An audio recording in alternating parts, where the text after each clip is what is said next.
করতে চান, যাদেরকে আল্লাহ তাআলা ভালোবাসেন, তাদেরকে এই সকল অনুষ্ঠান আসার তৌফিক দান করেন।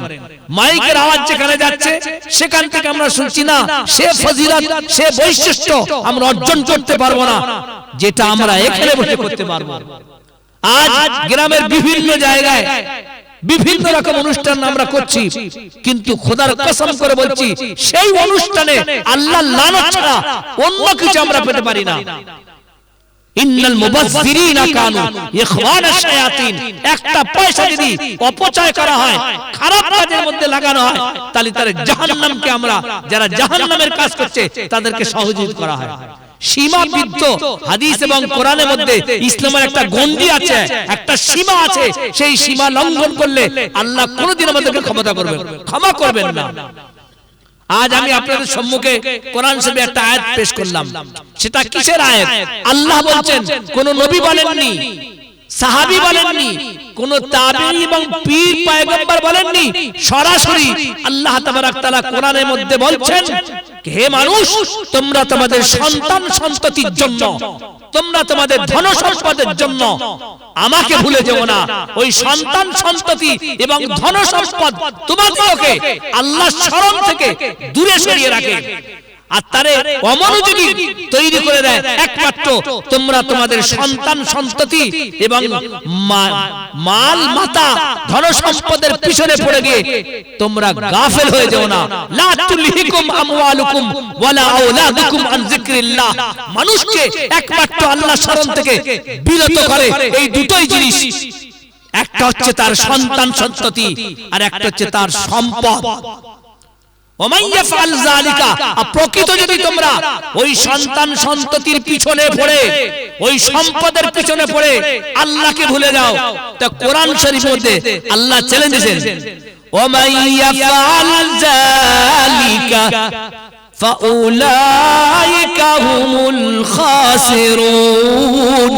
তোমরা যদি ওটাই করে থাকো। আযান হয়ে গেছে, নামাজের দিকে আল্লাহ ডাকছেন, হাইয়া আলাস সালাহ, তোমরা নামাজের দিকে অগ্রসর হও। হাইয়া আলাল ফালাহ, এই নামাজ তোমাদেরকে সফলতা অর্জন করার তৌফিক দান করবে। এই নামাজ তোমাদেরকে আল্লাহর কাছে নিয়ে যাবে। এই নামাজের জন্য তোমরা জান্নাতে যেতে পারবে, যেটাকে আমরা স্বর্গ বলি। যদি তারা হয় তো ওই সন্তান সন্ততি তোমাদের জন্য ওই জাহান্নামের অগ্নিকুণ্ডের অপেক্ষা করবে।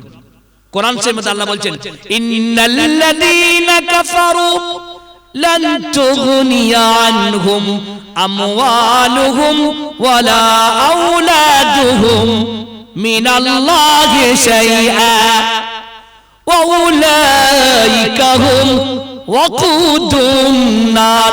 ওই সন্তান সন্ততি, ওই সম্পদ যদি তোমরা তাদের দিনের কাজের মধ্যে না লাগাও, তোমাদের সম্পদ, তোমাদের সন্তান সন্ততি কোনো কাজে আসবে না। একমাত্র তারা জাহান্নামের আগ হিসেবে তৈরি হবে। যেমন কোন মানুষ একটা গাছ তৈরি করলো, আর গাছ তৈরি করার পরে যথাসময় যদি ফল না দেয়, ওই স্বামী স্ত্রী মিলে যে গাছটা তৈরি করেছিল তারাই মিলে সেই গাছটাকে কাটবে আর আগুনের মধ্যে ভস্ম করে দেবে। আল্লাহ তাআলা তারা বলছেন, যে সন্তান সন্ততি এবং সম্পদ আমার শরণ থেকে দূরে থাকবে, আপনাদেরকে দূরে সরে রাখবে, তারা একমাত্র জাহান্নামের কাঠ ছাড়া, ঈদন ছাড়া অন্য কিছু হতে পারে।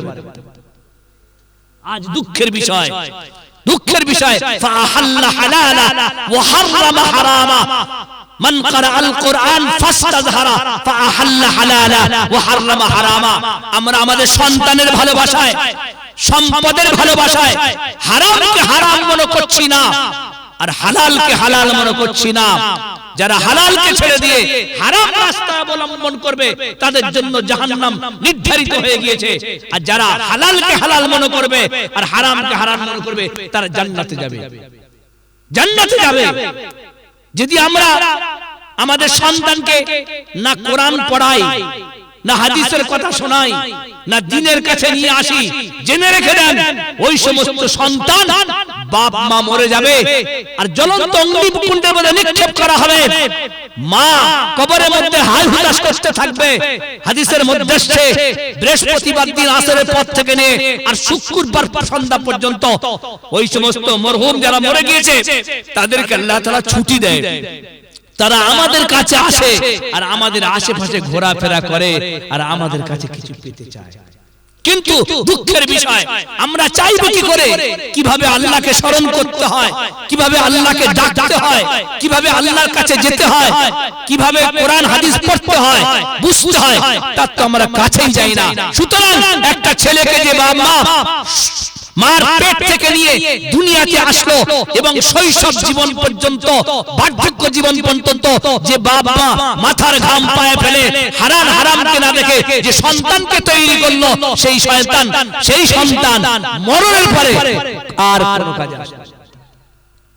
তাহলে এখন থেকে যদি আমরা এটা নিয়ত করে নিই, ইনশাআল্লাহ আমরা যে সন্তানের পিছনে পয়সা লাগাচ্ছি, পরিশ্রম করছি তাকে তৈরি করার জন্য, তাহলে আমরা ভালো রাস্তা বেছে নিয়ে তৈরি করি, তো আমাদের ইহলৌকিক জীবন পরলৌকিক জীবন উভয় জীবনে ওই সন্তানটা আমাদের কাজে আসবে। আজ দুঃখের বিষয়, দ্বীনি শিক্ষা, দ্বীনি কালচার না থাকার জন্য, কোরআন শিক্ষা না থাকার জন্য আজ একটা ছোট্ট ছেলে তার বাপকে সম্মান করতে না, মেয়ে তার মাকে সম্মান করে না, মা তার মেয়েকে স্নেহ করে না। কিসের জন্য? একমাত্র দিন থেকে দূরে থাকার জন্য। আফসোসের বিষয়, কান খাড়া করে শুনুন, যেখানে যাবেন বাপ বলে ছেলে আমার হক আদায় করে না, আর ছেলে বলে বাপ আমার হক আদায় করে না। কিন্তু প্রাকৃতিক কথা হচ্ছে হকটা কি সে বাপও জানে না আর ছেলেও জানে না। সুতরাং যখন তারা জানবে না প্রাকৃতিক কোনটা, তাহলে সে হকটা আদায় করবে কি করে? আজ আমরা যদি সোজা রাস্তা চলি, তার জন্য দ্বীন শিক্ষা প্রয়োজন। আল্লাহ তাআলা একটা সোজা রাস্তা কোরআন শরীফের মধ্যে বলে দিয়েছে, যেটা আমরা প্রতিদিন 5 ওয়াক্ত নামাজের মধ্যে পড়ি। ইহদিনাস সিরাতাল মুস্তাকিম, এ আল্লাহ সোজা রাস্তা আমাকে দেখিয়ে দাও। সিরাতাল্লাযীনা আনআমতা আলাইহিম, এ আল্লাহ ওই রাস্তায় আমাদেরকে পরিচালিত করো যে রাস্তায় যারা চলেছিলেন তারা তোমার কাছে পুরস্কার প্রাপ্তি হয়েছিল। একটাই রাস্তা সোজা, ওই সোজা রাস্তাতে যখন মানুষ ছেড়ে দেবে বিভিন্ন খারাপ রাস্তার মধ্যে পড়ে সে তার গন্তব্যস্থলে পৌঁছতে পারবে না।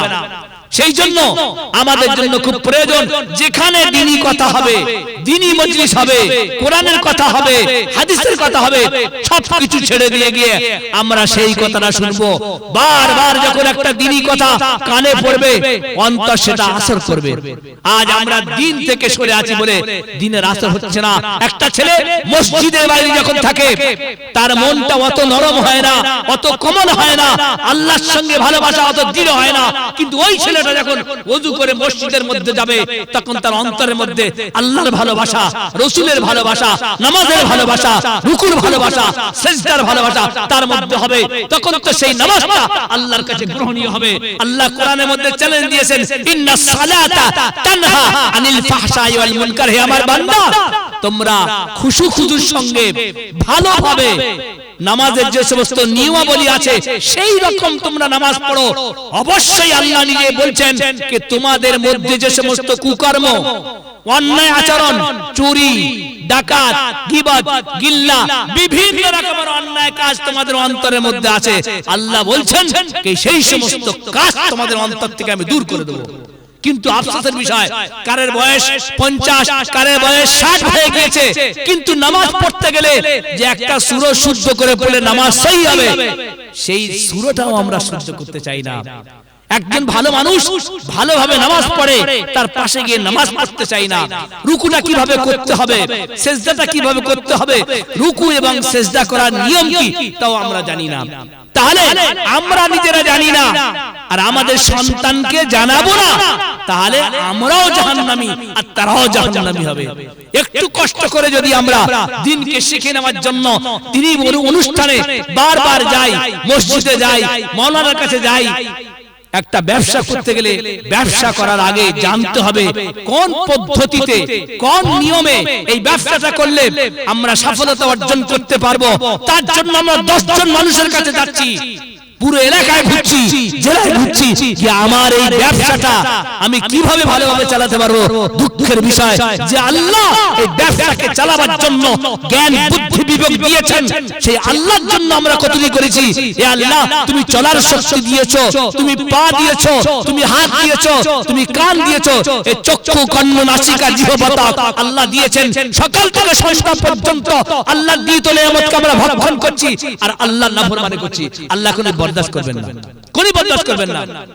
আল্লাহ তাবারক তাআলা কোরআনের মধ্যে বিভিন্ন জায়গায় জানিয়ে দিয়েছে তোমরা কোনো কাজ করলে কাজ করার পূর্বে আমাকে স্মরণ করো, আমাকে স্মরণ করে যদি সেই কাজটা তোমরা করো, সেই কাজ করার মধ্যে যদি কোনো বাধা বিঘ্ন আসে আমি আল্লাহ সেই কাজকে সোজা করে দেব। কিন্তু আমরা তো আল্লাহকে মানি জানি কিন্তু করি না। যেটা করার জন্য কোরআন বলেছে সেটা আমরা করি না। আজ একটা জওয়ান ছেলে, সে আমার ভাই, আমার চাচাতো ভাই, আমার মামা, আমার দাদা, যেই হোক না কেন, সে একটা হারাম কাজের মধ্যে লিপ্ত আছে। সে গাঁজা খাচ্ছে, ছি ছি ছি ছি, মুসলমানের ঘরে জন্ম দিয়ে আর কাফেরদের মতো কাজ করছি। লজ্জা বোধ করা দরকার। আজ আমার ভাই, আমার ব্যথা হওয়া দরকার। একজন মানুষ আগুনের দিকে দৌড়াচ্ছে, আমি কখন প্রকৃত তাকে বাঁচালাম? যখন ছুটে গিয়ে আগুনে পড়ার আগে তার হাত ধরে আগুন থেকে টেনে সরিয়ে নিয়ে। কিন্তু দুঃখের বিষয় একজন মদ খাচ্ছে, একজন জেনা করছে, একজন সুদ খাচ্ছে, একজন হারাম খাচ্ছে, জানা সত্ত্বেও আমার মধ্যে সে পাওয়ার নেই, সে ঈমান নেই যে আমি তাকে গিয়ে বলবো বাবা ভাই এই কাজটা করো না। এই কাজটা করলে তোমার শারীরিক দুর্বলতা আসবে, শরীরের দিক থেকে ক্ষতি হবে, আল্লাহ আল্লাহ রাসূল আগম্বিত হবে। কেন এই মাহল আমরা পরিবর্তন করতে পারছি না? প্রত্যেক বাড়িতে প্রত্যেক ছেলে মেয়ের জন্য অপরিহার্য কর্তব্য তারা সকালে ফজরের আগে উঠুক, তারা কোরআন পড়ুক, তারা নামাজ পড়ুক। কসম করে বলছি যদি একটা বাড়ির পরিবেশ ঠিক হয়ে যায় তো তার দেখা দেখি তার পাশের বাড়ি অটোমেটিক ঠিক হয়ে যাবে। আজ আমরা তা করি না, বরং উস্কে দিচ্ছি। একজন